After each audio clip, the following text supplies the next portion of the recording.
ভদ্রেশ্বর পৌরসভার চেয়ারম্যান সহ 8জন কাউন্সিলর পদত্যাগ, তৃণমূলের পরাজয় ভোট চালাতে সমস্যা।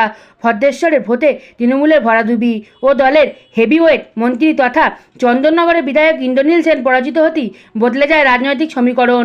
তার জেরেই উত্তর চব্বিশ পরগনা ও কলকাতার পুর নিগমের ধাঁচে একবার ভদ্রেশ্বর পৌরসভার চেয়ারম্যান সহ 8 কাউন্সিলর পদত্যাগ করলেন।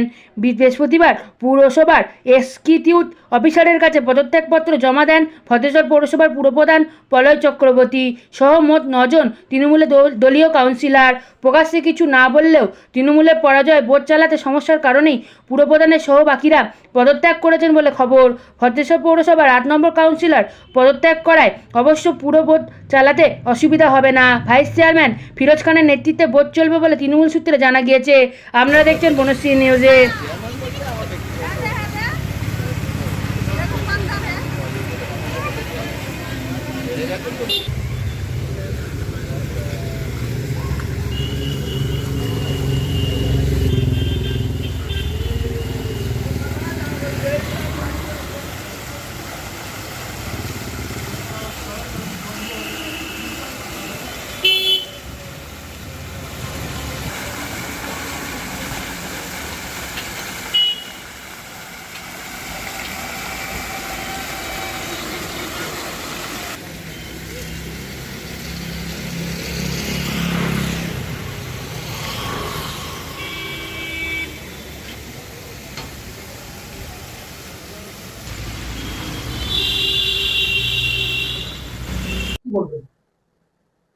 না, আমার তো কারোর সঙ্গে কথা হয়নি।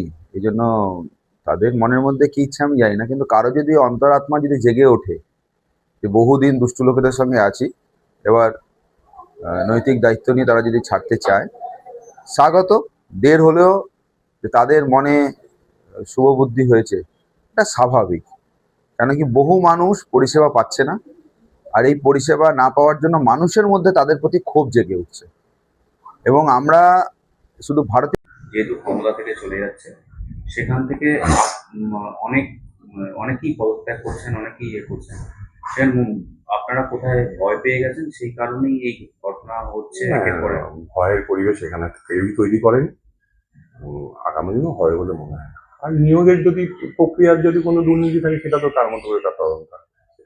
দলও আপনাদের সাপোর্ট করছে না এই ব্যাপারে?